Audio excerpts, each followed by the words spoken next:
This is Agent Provocateur with Allan Walsh and Adam Wylde.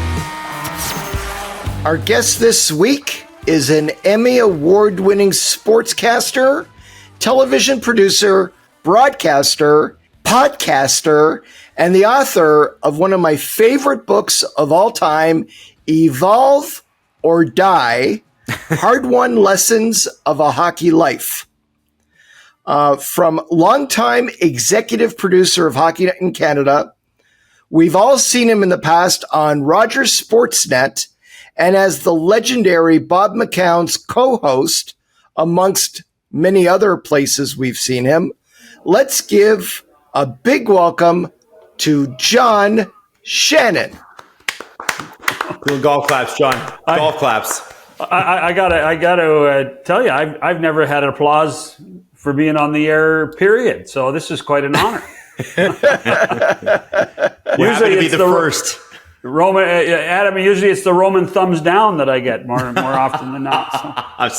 Same.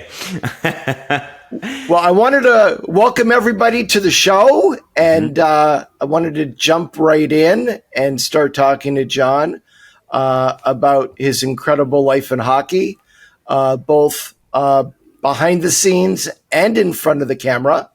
And I've always been fascinated, John, with how people got their start in what they eventually ended up doing in their professional life.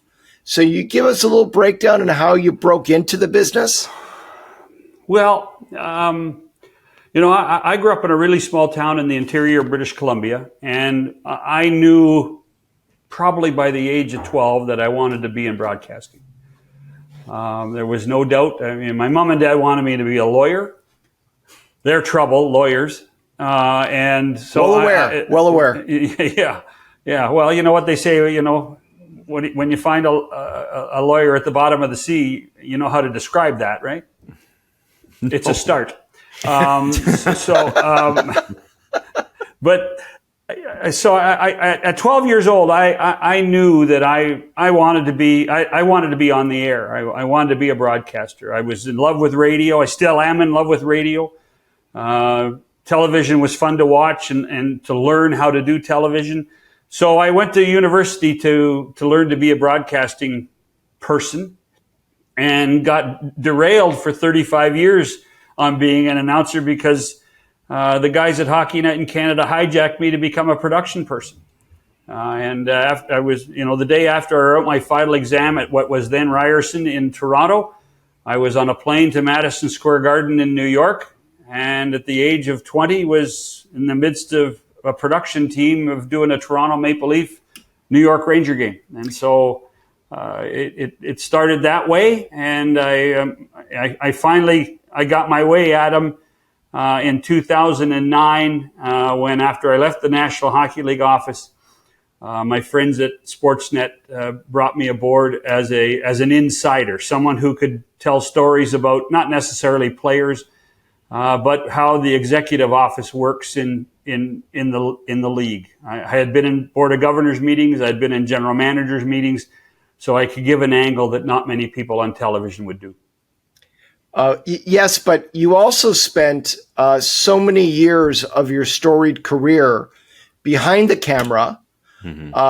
What motivated you to want to transition at a fairly later stage of your very long career? That's very delicate, Allan. To being in front of the camera. Well, I had always wanted to be in front of the camera. And anybody that worked on a production that I was behind the scenes on always knew that I wanted their job. They knew that I was a frustrated broadcaster. But early on in my career, I had a choice. Did I want to be an announcer or did I want to be the boss? And by the age of 22, I decided I'd rather be the boss. I'd rather be telling people what to say rather than doing the saying. So it was a natural progression for me to become a producer. It was and to be an organizer. I've always been an organizer all my life, from the tackle football games every Sunday night in the backyard, and One summer, I created my own lacrosse league in my hometown in our brand new arena, and bought 100 sticks and sold the 100 sticks to friends so that we could actually have a lacrosse league. I was always an organizer, so becoming a producer was easy. And it also gave you the realization that that's truly where the power is in television and in production, was behind the scenes, not the guys on camera. Well, for years, you were the executive producer of Hockey Night in Canada. Mm-hmm. And you were there for a lot of hockey, and a lot of amazing things have happened over the course of that time. Tell us a little bit about your experience at Hockey Night in Canada, what that meant to you, and some of the, maybe you have one or two stories that stick out in your mind that have never been told before. Well, in the end, between being a producer and being the executive producer, I was probably at Hockey Night 19 years. They weren't all at once. It wasn't 19 consecutive years. Not many of us. I felt at one point I was the Billy Martin of television hockey, because I kept getting fired and brought back. In times where Hockey Night was morphing itself. To be the executive producer of Hockey Night in Canada, in my mind, was the greatest job in television production in Canada. It was a powerful position. Yeah. It was one where we created relationships with the clubs, with the players' union, with the league office, and in many ways, as much as we were partners, we were also the guardians. We took a step aside and said, that's not good for the game in Canada. We were the gatekeepers. And that's how I viewed it. And we were given an opportunity through the 90s, Allan. We were part of putting a doubleheader on Hockey Night in Canada, not just a single game. We did a national pregame show. We did a national postgame show, Hockey Day in Canada. There are, the satellite hot stove. There are lots of different aspects of what really exists in some form or manner of Hockey Night in Canada in 2023 that were a blueprint that we decided in the early 90s. And that's something that I'm very proud of. There is something special about those four simple words to most Canadians. And being a kid, as I talked about growing up in a small town, I think they meant more in rural Canada. I think they meant more in Western Canada than at times they did in some of the big cities. And that's what made me so proud about it. Let me just share with you something, and I don't know if I've ever showed it with you before, but Saturday night to me, growing up as a kid, was Hockey Night in Canada. And I would have dinner.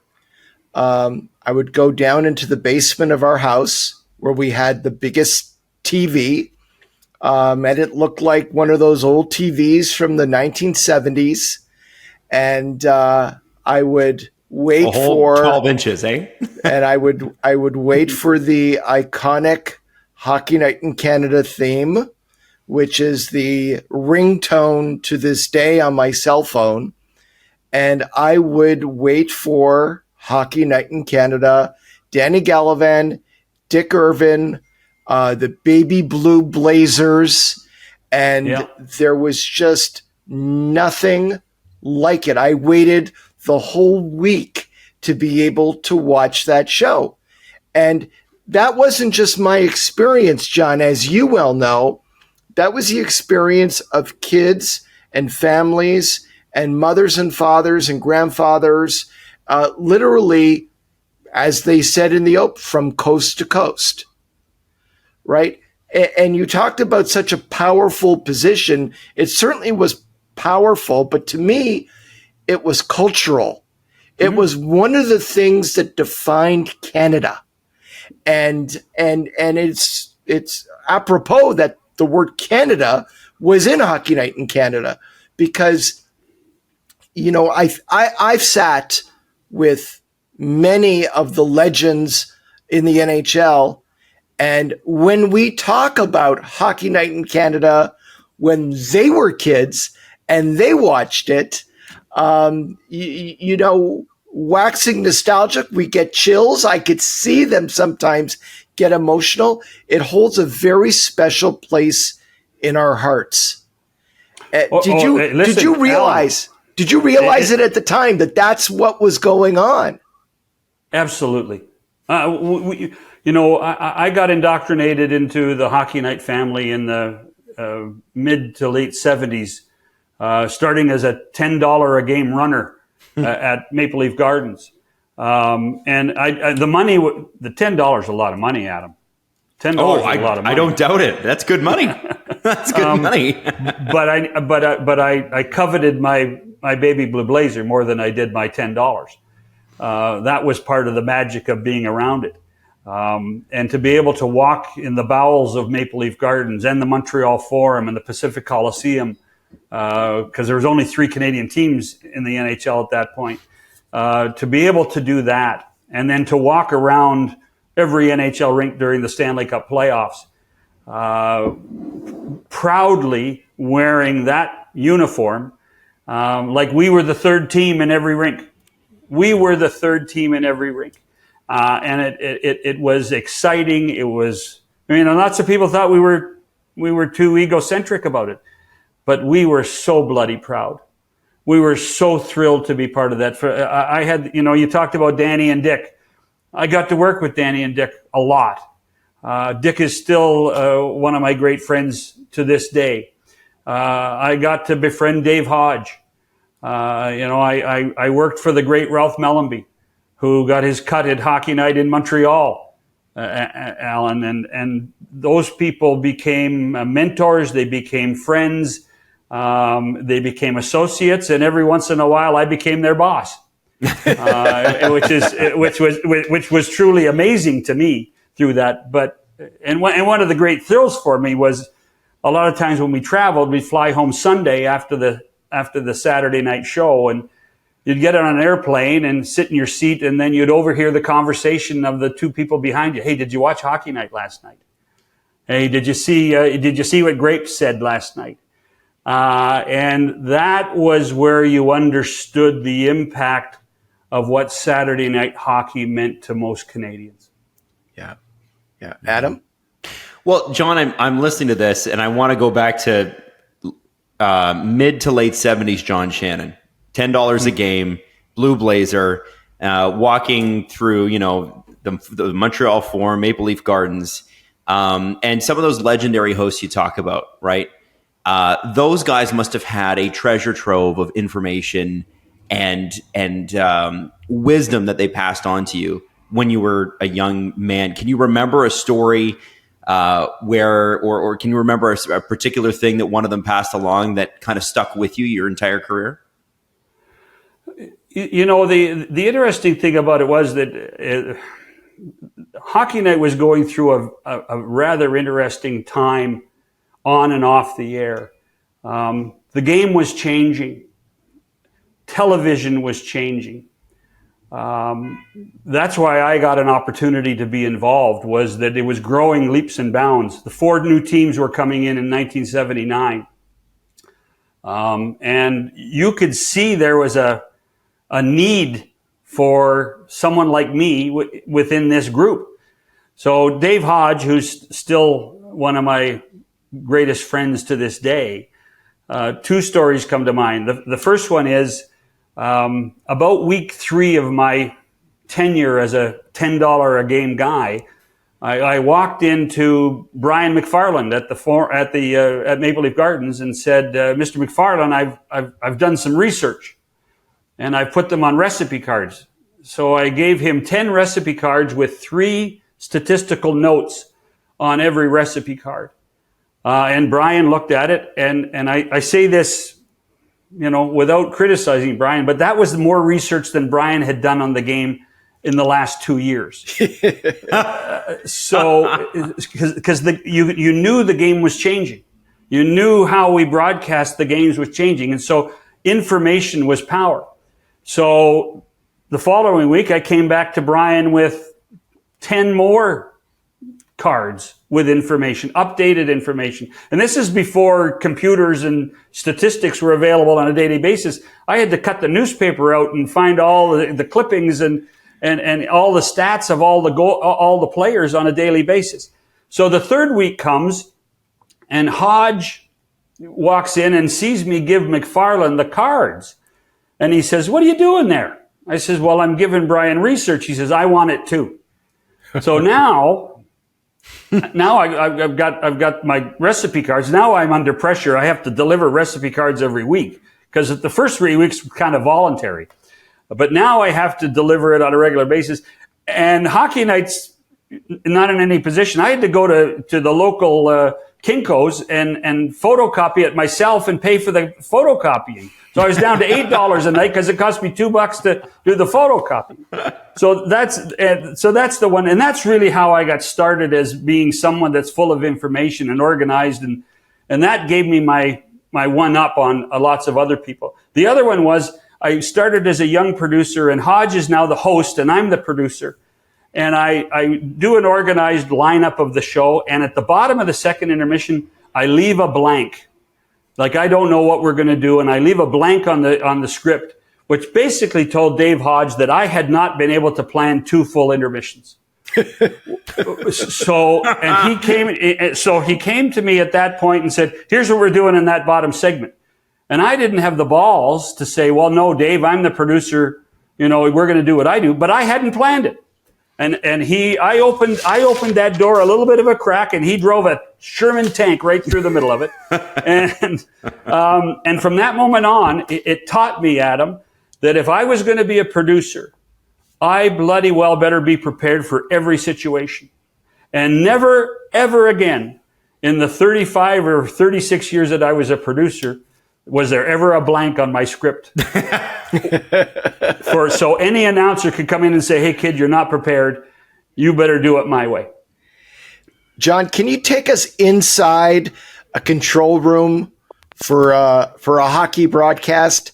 Somebody once compared it to being inside of a submarine. Can you tell us what it's like? Take everybody into it, visualize it as best as you can for us. Well, I think it's a combination of two things. I think the submarine comparison's fair because they in those days they were much smaller than they are now. They're a little more luxurious now.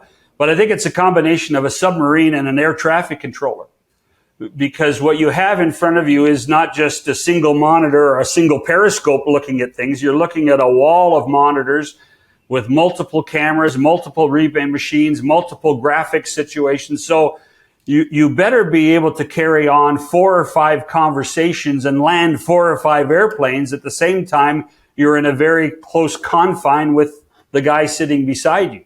It's the classic case. You're going to hear 6 voices in your ears because you're going to hear the director talking. You're going to hear the audio guy talking. You're going to hear the replay source guys talking. And you still have to make sense. And you still have to be able to understand that there's a story to be told, and you have to listen to the announcers on top of that, which will appear on a speaker somewhere else in the control room. So the word multitask is one that is almost inappropriate. It's probably double multitasking when you sit in the control room and understand, how do we get this thing done without having people yell louder than the next guy around you? And that's part of the madness that is a TV mobile. The ability to watch 4 or 5 screens at the same time and understand that each screen will give you another angle and another opportunity to tell a simple story. So it's once you are in game mode, and I'll just as an aside, once you're in a game mode, you are wired for 3 hours. You are in mode for 3 straight hours. Early in the 80s, and I was with Kevin Lowe on the weekend, and we got talking about this. We would have players from the teams that we were covering, Edmonton and Calgary particularly, that if they weren't playing, if they were injured, they would actually come to the TV mobile and watch the game, because it was as close as they could get to the adrenaline rush of sitting on the bench. And the energy that was put out in the TV mobile was almost like that of being a player. The difference for a lot of people is when you're a player, you play 22 minutes. Mm-hmm. When you're a television producer, you're playing for all 60. And so you never have that chance to take the breather. And that to me was one of the reasons I loved producing, was that the amount of energy and the ability to tell stories was so much fun when you were on a roll. So Hockey Night in Canada developed over the years some iconic segments that in and of themselves became the story. Mm-hmm. One of them, of course, was Coach's Corner, but another one you had mentioned was Satellite Hot Stove. Mm-hmm. I miss Hot Stove. The commissioner doesn't. I looked forward to it. I look forward to it every single week. Talk to us about how Hot Stove developed and why you think we don't have it anymore. Well, I know why we don't have it anymore, because I do think that I don't think that the commissioner enjoyed it, because it got to be too controversial. It got to be too inside, and particularly where we were in times through the 90s and after I left and into the 2000s, when we were, dealing with labor issues, it became quite a lightning rod for a lot of stories. You mean lockouts? Lockouts. Well, no, I worked at the league for a while. We called them work stoppages.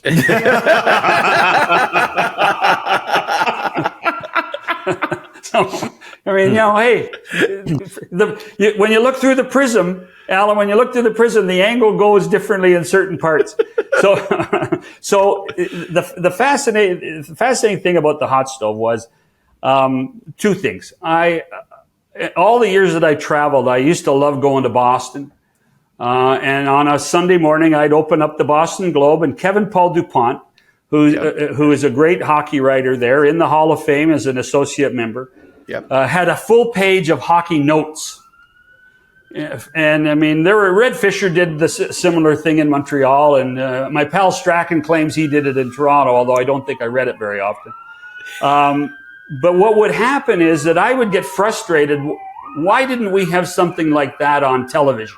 Exactly. Why couldn't we have that same, quick hit notes of what's going on in hockey on television? We didn't at a point before I got to Hockey Night the second time, before I was executive producer, they didn't really prioritize that. So when we revamped the show in '94, and we now had to program 4 intermissions, not 2. That gave us an opportunity to say, okay, we're going to try something different. Now, set that story aside and add to the other story is I love CNN. Not necessarily for their content, but for their delivery. When you could sit in Atlanta in the studio and see somebody in London and somebody in Tokyo and somebody in Buenos Aires on the screen at the same time, that's magic. That is unadulterated television magic. Well, we needed to create magic for TV and for hockey too, because we're no different. We need to be able to create that. So the combination of have those, little nuggets of stories, plus trying to create some TV magic, allowed us to create the Satellite Hot Stove. The first hot stove was thought to be, we had to have somebody representing Eastern Canada, which is usually where Ron and Don were, so we'd have a guest there for Ron to be with. We needed someone to represent Western Canada. We hired our pal Jim Hewson out of Vancouver, who is the TV voice of a radio voice first, and then TV voice of the Canucks, and John Davidson, who, again, one of my best friends, and had been, after I had worked with him in Canada at Hockey Night the first time around, he was in New York, and he represented the stories that were going to happen in the United States. So that's how we built it. It was really important to me that when we were going to do this, we needed to cover not just the Toronto Maple Leafs and the Montreal Canadiens. We needed to cover the whole league. We needed to tell Western Canada that they mattered in everything we did. And we needed to tell the same thing to the Americans. So we told the whole story of a 24-team league then, a 27-team league then, We needed to do that. And that's how the hot stove really got invented, of what was going to happen in hockey, what was the inside story in hockey. And it was the chemistry between those guys. When Houston went to Sportsnet full time, that's when we brought Al Strachan in to be one of our guys. Mike Milbury. No, I was gone by Milbury. I was gone by the time Milbury was there. The original guys I had were guys like Jim Kelly out of Buffalo. Yep. The late Jim Kelly, who was a great reporter for the Buffalo Evening News. Guys like Strachan, Larry Brooks was on. We had a few guys in Western Canada. Eric DeHatchek. That was our group of guys that every Saturday night they told a story. Yeah. Later on, Mike Milbury and Al Strachan had some legendary bouts on the hot stove together. Yeah, but they ruined the whole concept of the hot stove. And I mean, the guys that produced that were friends of mine because they put everybody in the same place. There's no magic. There's no magic in putting four guys around a desk. The magic of television and technology says that we can be in 3 different cities, as we are now, by the way. Yeah. Sitting and talking. That's magic, guys. That's what we do. We create magic. Love it. Love it. So there's a great story that has been told about you literally kicking the Prime Minister of Canada out of an NHL dressing room. And I want you to tell the story because I have a particular connection to it. I was at that game. It was Game 5 of the Stanley Cup Finals in 1979. It was Scotty Bowman's last game ever coaching the Montreal Canadiens. Ken Dryden's last game ever in goal with the Montreal Canadiens. Jacques Lemaire's last game ever playing for the Montreal Canadiens. And it was the night that they won their 4th consecutive Stanley Cup. And I remember vividly there was a buzz in the air because there was a Canadian federal election. I believe it was the next day. And there was an empty seat behind the Canadiens bench. And the rumor was that the Prime Minister of Canada, Pierre Elliott Trudeau, was coming to sit and watch the game. And a few moments before puck drop, out he came and he went to his seat, got a long standing ovation. He was very popular. He had resigned and announced his retirement, and through a very odd series of circumstances, ended up leading the Liberal Party in the subsequent election when he wasn't even supposed to be there anymore. He had publicly retired and walked away from it all. Tell us about what happened in the dressing room. Well, so I had spent a lot of time that year in Montreal. And my boss, Ralph Mellenby, at the time, we were well aware of the election being the next day. We were well aware of, how dramatic anything with the election in the province of Quebec as well. Probably, the most polarized province at that time in our country. But the CBC has rules about fairness doctrine that says if you show the Prime Minister, you have to show the opposition leader. In this case, it was Joe Clark. Yeah. So that in a live situation, the CBC was, and we all got the mandate, that please do not show the Prime Minister, because the Conservative Party of the country would then say you have to give Joe Clark the same amount of time on air in both English and French within a relatively short period of time. And the election was the next day. So my boss comes to me and he says to me, his kid, I don't care what happens. I don't care. You're in charge of the dressing room after the game. So that was a big assignment to make sure all the interviews get done. And Dick was going to be our interviewer in the dressing room. He says, but you can't let the Prime Minister on the air. It cannot happen. If it happens, you're gone. I said, okay. Thanks, Ralph. Well, good vote of confidence there, pal. So the game happens. Montreal wins, as Allan described, wins their 4th Stanley Cup, wins in game 5. I rushed down to be in charge of what's going on in the dressing room. We were allowed to go in 5 minutes before the end of the game, bring all the cameras in, all the wires in, all the lights in. And we set up in the old weight room at the back of the dressing room in the Montreal Forum. And it's if anybody remembers it, it was the way that the players used to leave the building. So there's a back door, and it was through the weight room. So we're doing our post-game Stanley Cup interviews, and Dick's got Larry Robinson, and he's got Lafleur, and this and that. And next thing you know, out of the corner of my eye, I see an entourage. It's not one guy. It's about 6. 2 CSIS operators are there. 2 guys from the Secret Service, our Canadian version of Secret Service. Somebody from, looks pretty official with a briefcase. And Pierre Elliott Trudeau. Right there. 8 feet to the left of Dick Irvin. And Dick's doing interviews. Now, I'm not shitting bricks. God, I sound like Paul B. Snett there for a second. But what I am saying is, okay, I only got one kick at this.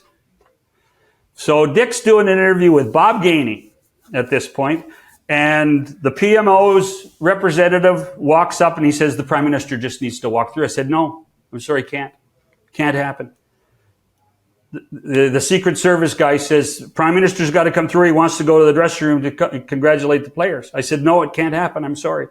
Next thing you know, this guy is glaring at me. And I said, Mr. Prime Minister, you know the rules that we're under about fairness. If you are on camera, Joe Clark has to be on camera. And that's not going to happen, is it? The only way, sir, you are going to get to that dressing room is if you crawl. So they're all in shock that I've actually said something like this to the Prime Minister. I wasn't swearing. I never swore. Next thing you know, I look down and there's, the CSIS guys crawling, the PMO operatives crawling, and Prime Minister Pierre Elliott Trudeau is crawling beneath Dick Irvin and Bob Gainey.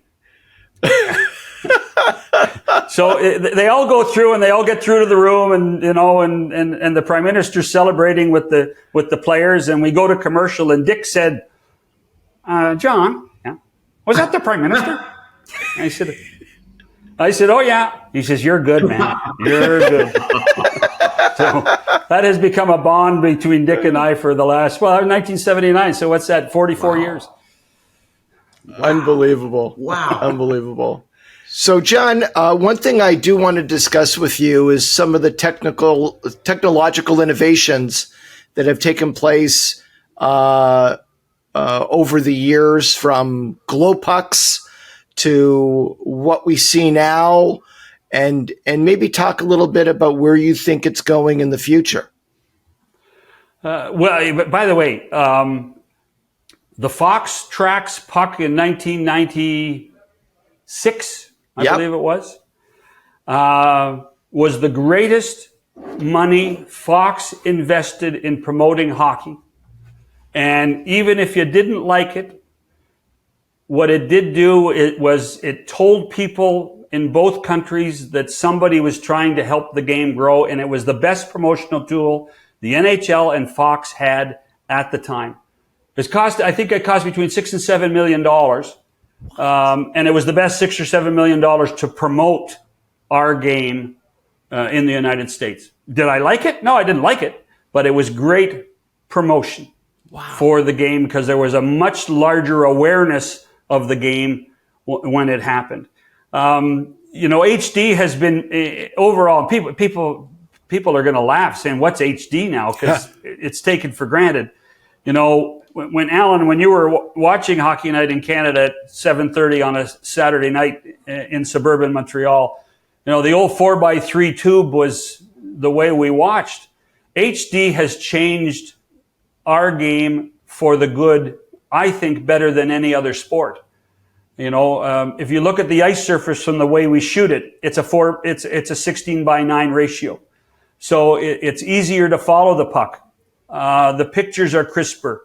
It has done amazing things. Just the transformation to HD has been remarkable for our game. And the other one behind the scenes is how we deliver replays, how replays are put on the air.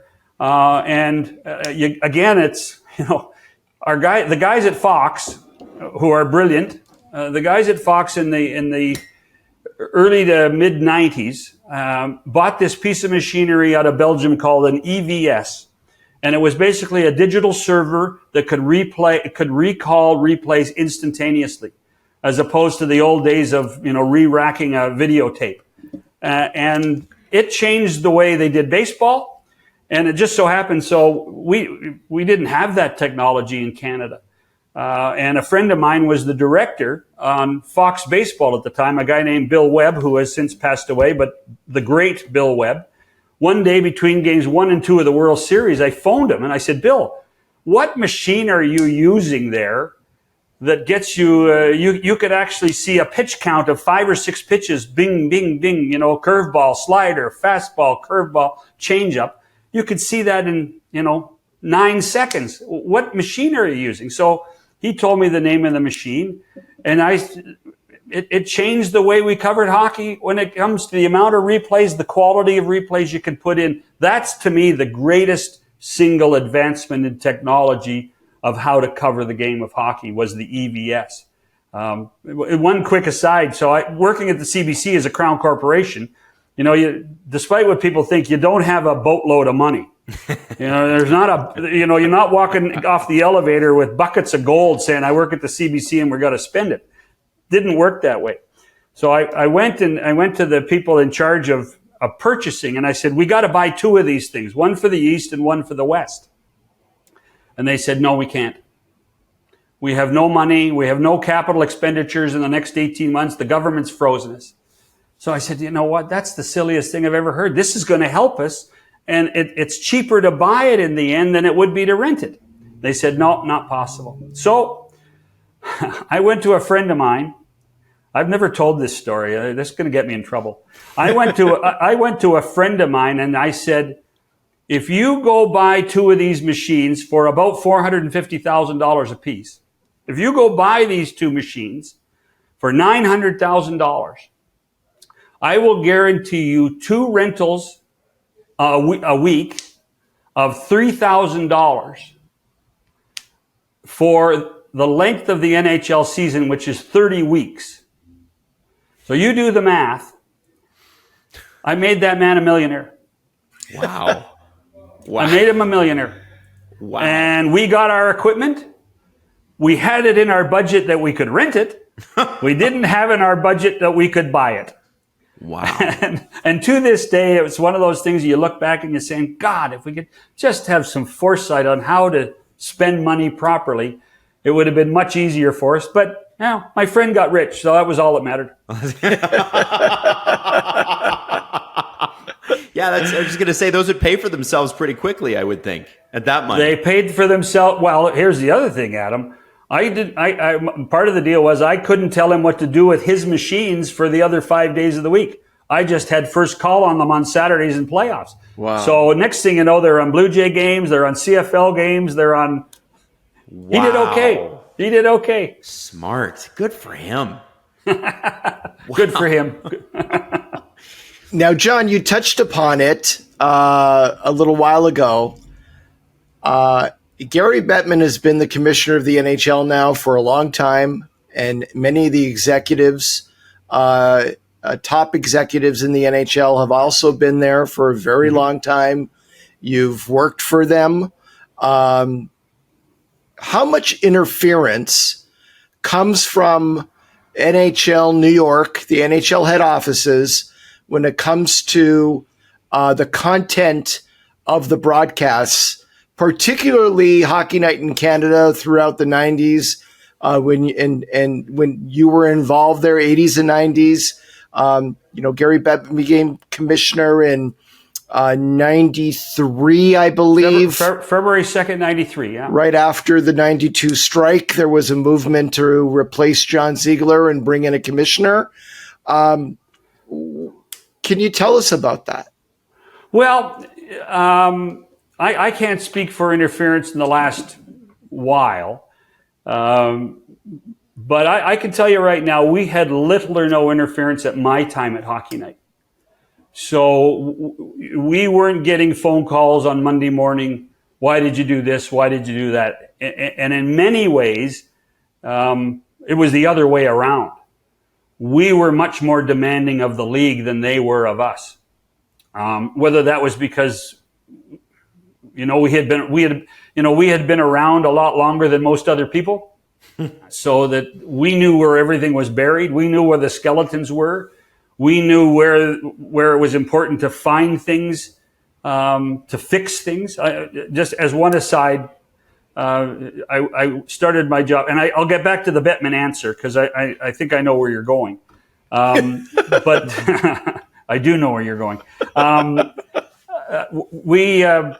I had just started the job in New York as the vice president of broadcasting.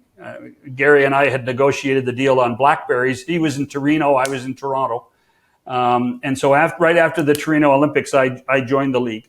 And about 3 weeks in, I had two lawyers come to me rather sheepishly, and they said, we've been trying to rewrite the broadcast rules that were been in place for years and years, and we contacted the former vice president of broadcasting for the NHL, a gentleman named Joel Nixon, who was supposed to be the author of the original document.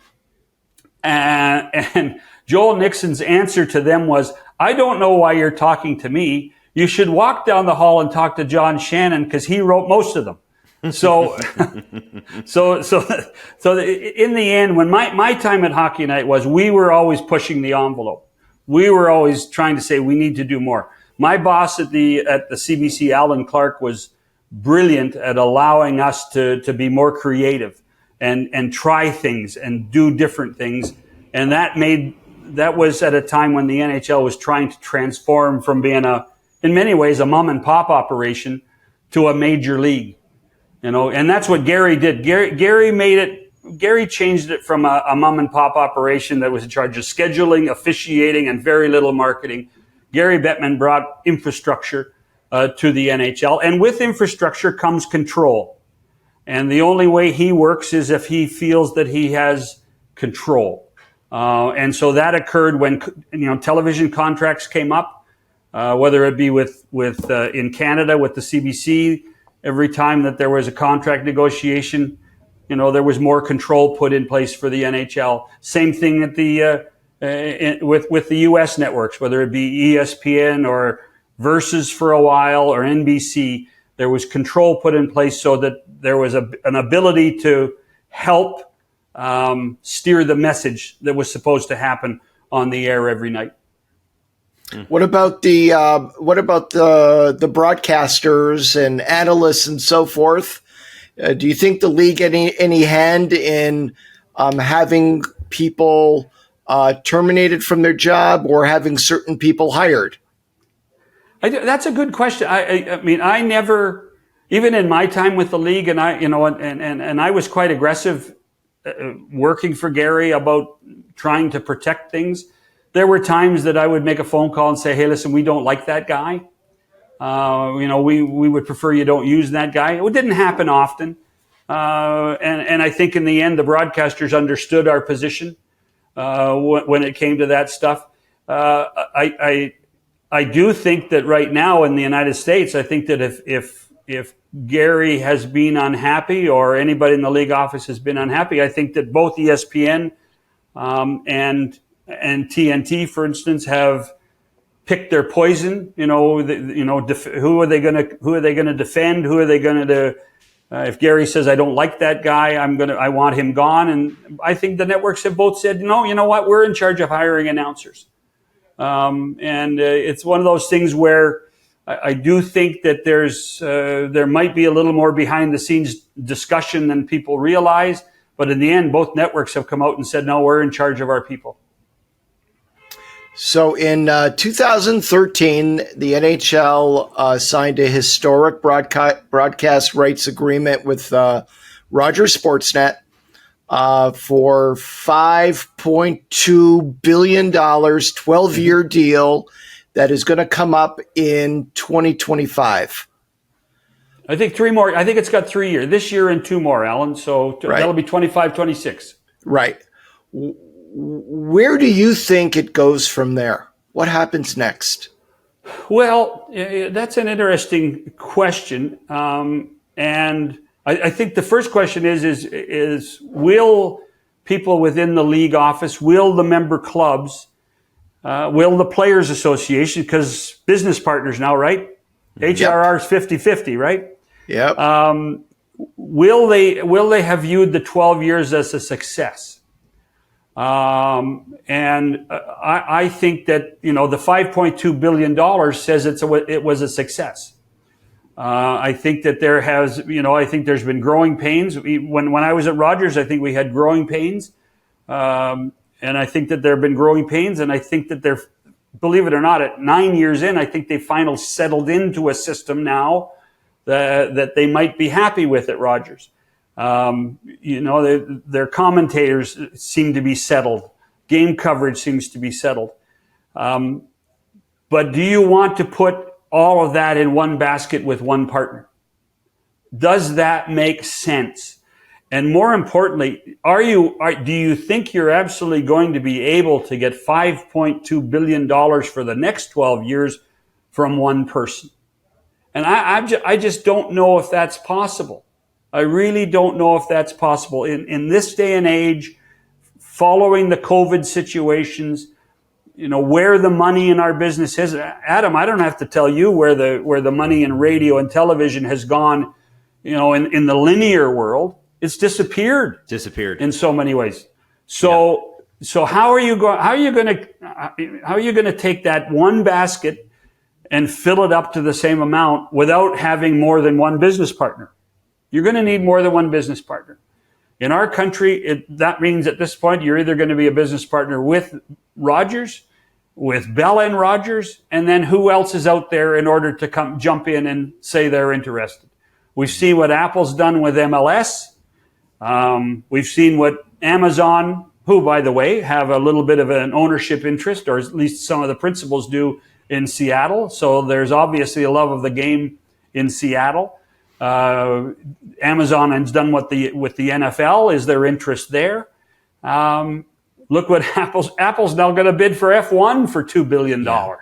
Yes. So I think you have to hope that it's a 3 or 4 pronged attack at getting distribution rights for the NHL in our country between Bell, Rogers, maybe in a fill in the blank, and our friends in the digital space like Apple or Amazon. Yeah, Adam. Well, you know what, John? It's you mentioned the money disappearing out of what we would call linear, but your traditional television and radio. Yeah. Audiences have disappeared. I mean, we're even seeing it in the States. There's American companies handing back licenses, which is something we've never seen before in cities like New York.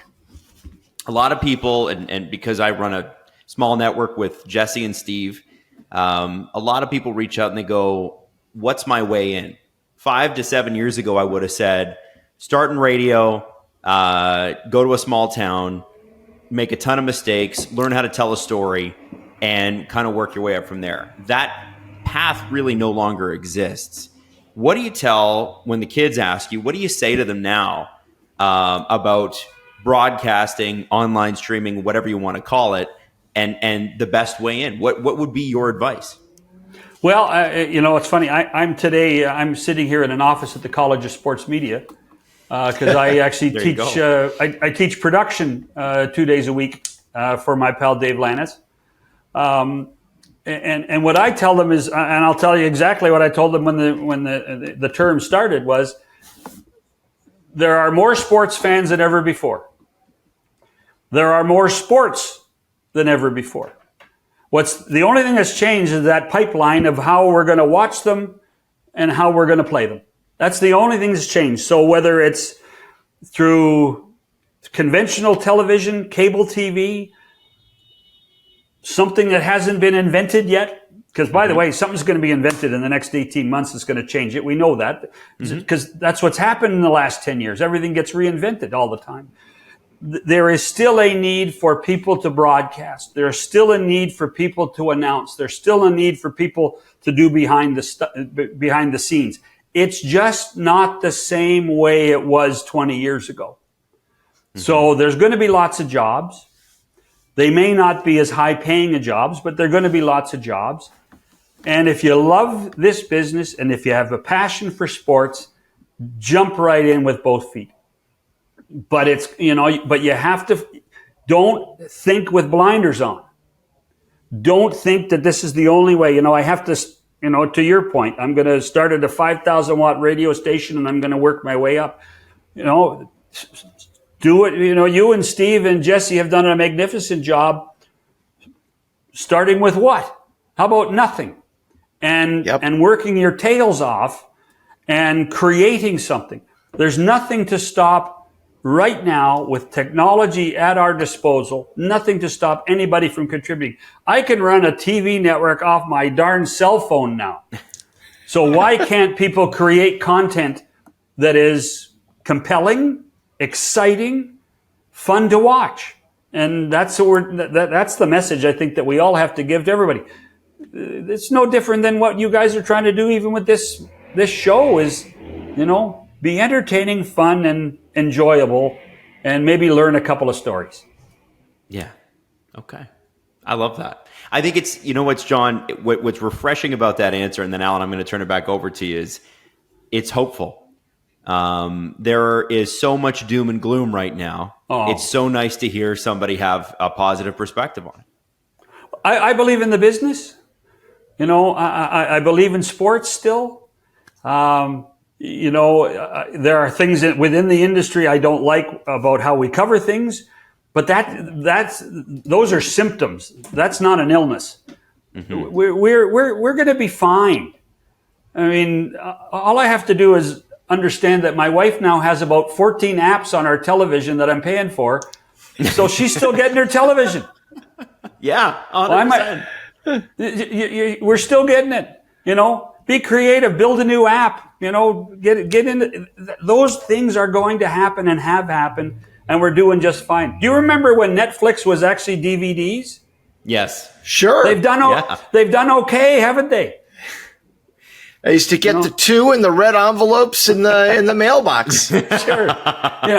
And not to do the blatant plug. Not to do the blatant plug, but I'm going to do this because Walsh taught me how to be, how to be a good salesperson. Evolve or die, man. You got to change.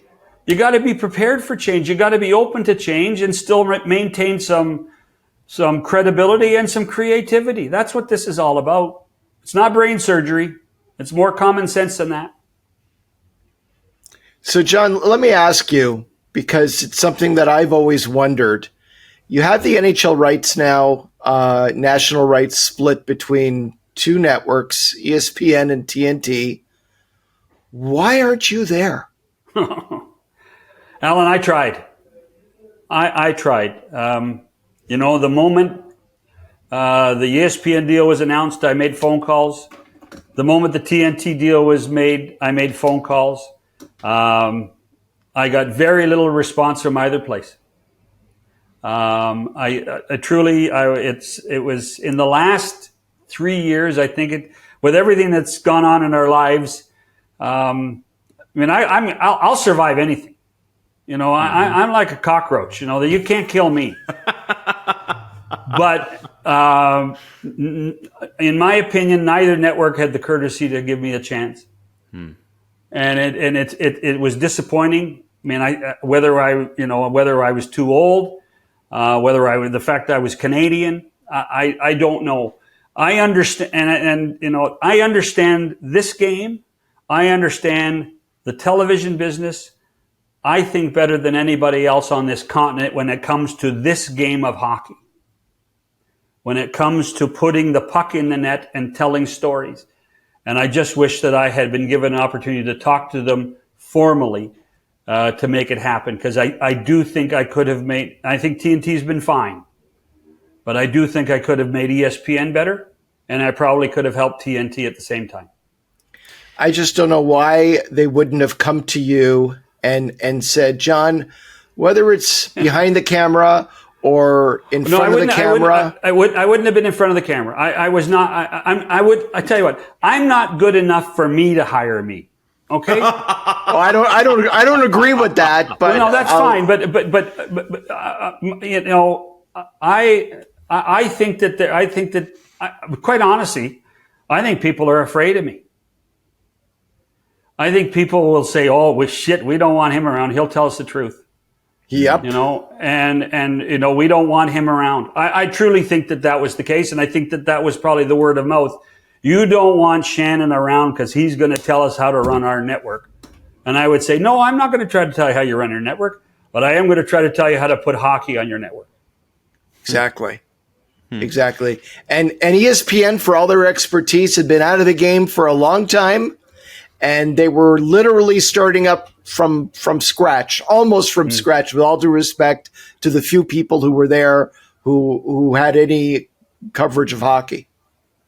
Well, I can't speak for those people that are there now at either place, but I truly believe that for the hockey fan in the United States, I think there's a real need for someone to walk into any network that has it at any time and say, I own this property. I will take personal responsibility for this property. I want it to be the best it can be, and I will do it 24/7, 365 for the 7 years of the contract. That's all. I don't think that's asking too much. John, you are famous for stalking your television shows, your Hockey Night in Canada episodes with outspoken people. There was no, when you watch Satellite Hot Stove, when you watch Coach's Corner, there was really not nobody was on there going, I wonder what he thinks. Everybody had a very defined opinion. Allan Walsh, we're going to talk about him as if he's not here, has a pretty defined opinion. What do you think about his outspokenness? Obviously, you guys have known each other for years, but he's made front page hockey news with some of the tweets and some of the comments, and I've always wondered how that struck you. Well, here's the thing about Allan. I'm a centrist. I don't think Allan's a centrist. But I'd want Allan in my foxhole. There's a simple word that I have lived my career by, and you talk to anybody that I have been around, and that's loyalty. Loyalty means everything. And when you deal with Allan Walsh, you're dealing with loyalty. And I don't think that there's any better description of what a good friendship is all about than loyalty. And I'm more than happy to talk about Allan because he's not here. But for instance, my relationship with Don Cherry over the years. I did not agree with a lot of Don Cherry did. But you know what? We work together and I'm with him. I will fight for his right to have an opinion. I may not agree with it. I may dislike it. But, there was a loyalty factor. And that's what being on a team is all about. What Allan has done with all his clients. And he and I have talked about this. When Flower is doing what he's doing, when some of the other guys from the Czech Republic are doing what they're doing. They are. So I just picked out, that's out of the blue, the Czech Republic. Always the Czech. Yeah, why that country, John? I can't imagine. I mean, there is a loyalty to these guys. I remember, Allan, I think the best example of this is David Perron. David Perron to me, who there were times I didn't think he was as good a hockey player as he turned out to be. Allan kept telling me he was a better player than I thought he was. But then when David went through his concussion issues in St. Louis, who was his best friend, who was his biggest ally in all of this, and that was Allan. And that loyalty and that friendship and that, that camaraderie, you cannot get rid of that. You cannot measure that. And that's why I think Allan has the position in our business that he has. It's that loyalty and the people that give him that license to do it. I think it's very important to Allan's success. Do you think that's fair, Allan? I think it's fair. I've always approached it like we're a team. The relationship between me and my clients. And I've always said, I'm going to give you options and I'm going to give you the best possible advice I'm going to give you. And you're going to make decisions and I'm going to listen carefully to your decisions. And then if you need a guy, whether it was the advice that I gave or not, to grab an army helmet and a rifle and head out to the front lines, I'm your guy. Or a sword. Oh, did I say that out loud? Sorry. I couldn't. You open the barn doors wide. John, I couldn't resist. You're in trouble, John. You just made Adam's whole week right now. You know what, John? To back that point, I don't think we've ever told this story on the show, but the way that this show came together was essentially I was like a guy that just really wanted to ask Allan out. I was working on him for months to get to do this show, and I remember I got a phone call from him, and I was at my wife's cottage, and he goes, Adam, there's something you need to know about me. When I say I'm on your team, I'm on your team, and I'm on your team forever. I believe, and he said, I believe wholeheartedly that if you're going to pick a side and you're going to be on that team, you're on that team. He said, so I want to work with you on this. And I remember going just screaming, but with no voice, like, yes. And then he followed that up with, but I expect the same. And I think in my experience, as you kind of pointed out, I don't think you could find a more fierce lawyer, I'm sure, but fiercely loyal person to work with. And listen, he gave our little network, which was nothing at the time, a shot when he didn't have to. And so I to back up that, it just made me think of that story. He kind of scared me in the moment, but also it was an inspiring call.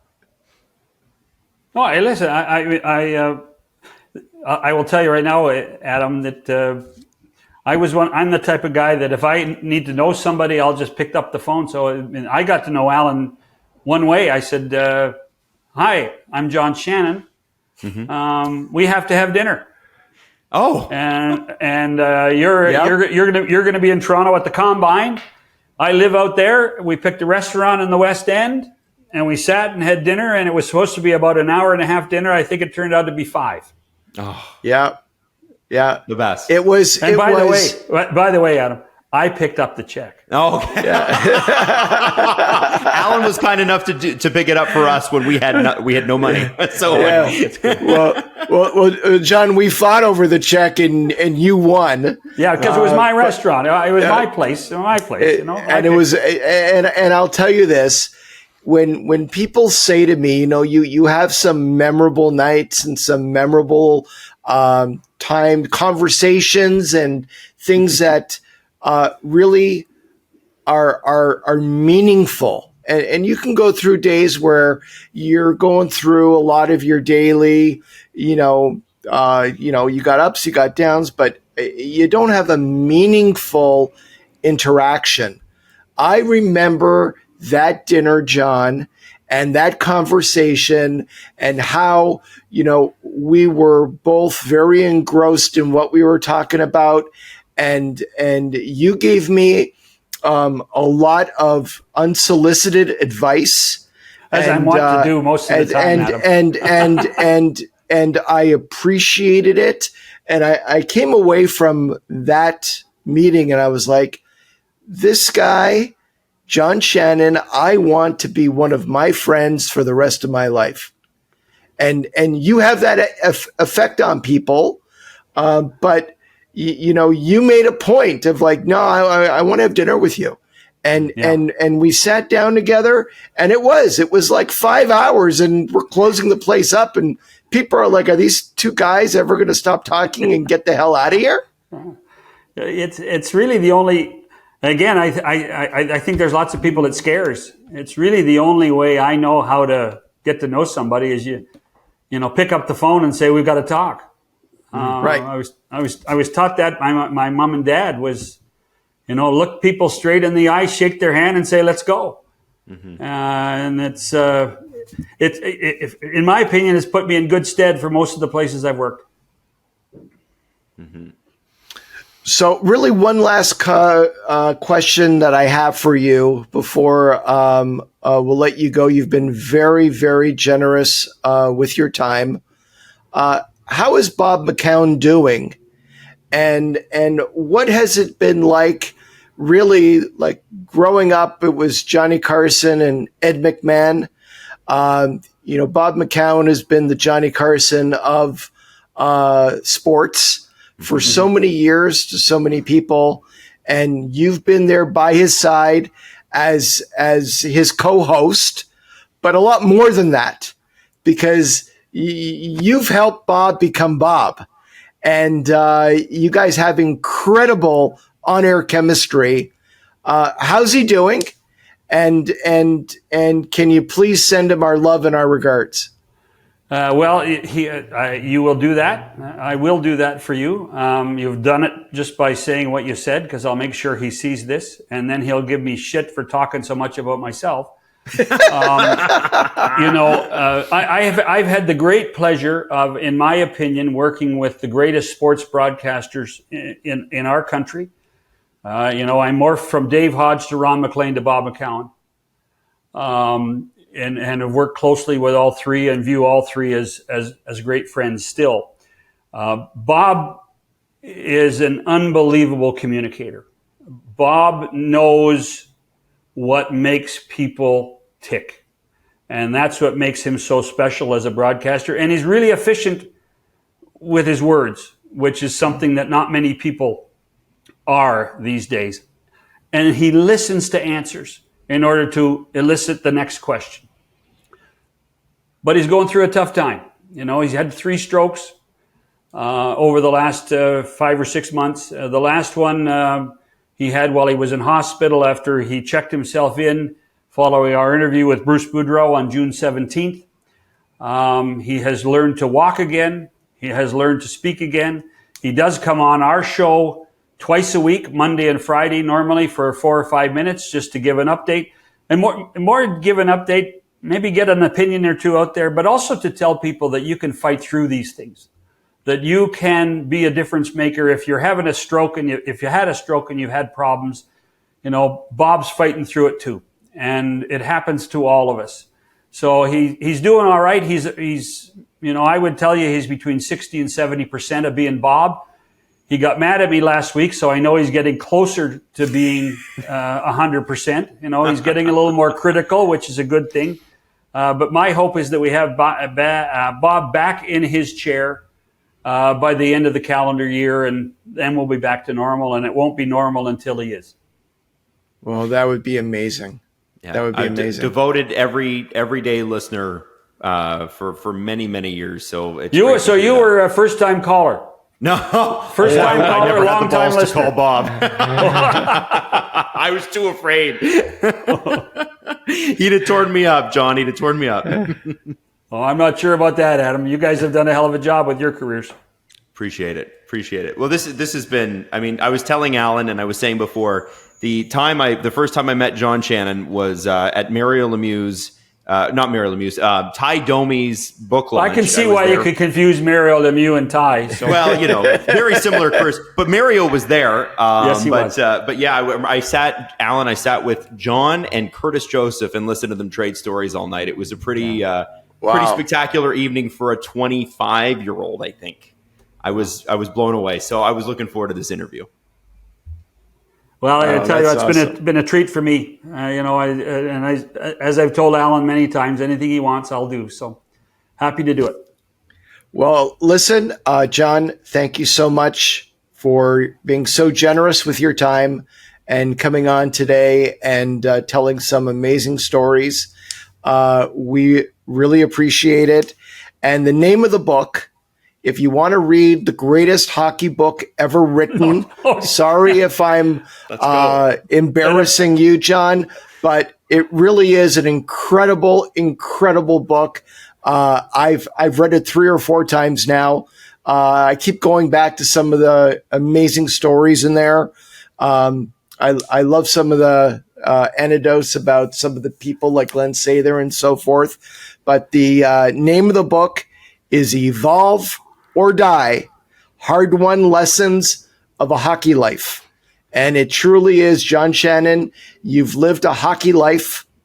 Thank you so much for coming on, and we'll see you soon. A hockey life, not bad for a guy who can't skate. What do you think? Not bad at all. Not bad at all. This has been Agent Provocateur with Allan Walsh and Adam Wylde. Follow Allan Walsh on Twitter @WalshA. Subscribe wherever you get your podcasts by searching Agent Provocateur and hitting the subscribe button. YouTube.com/SDPN.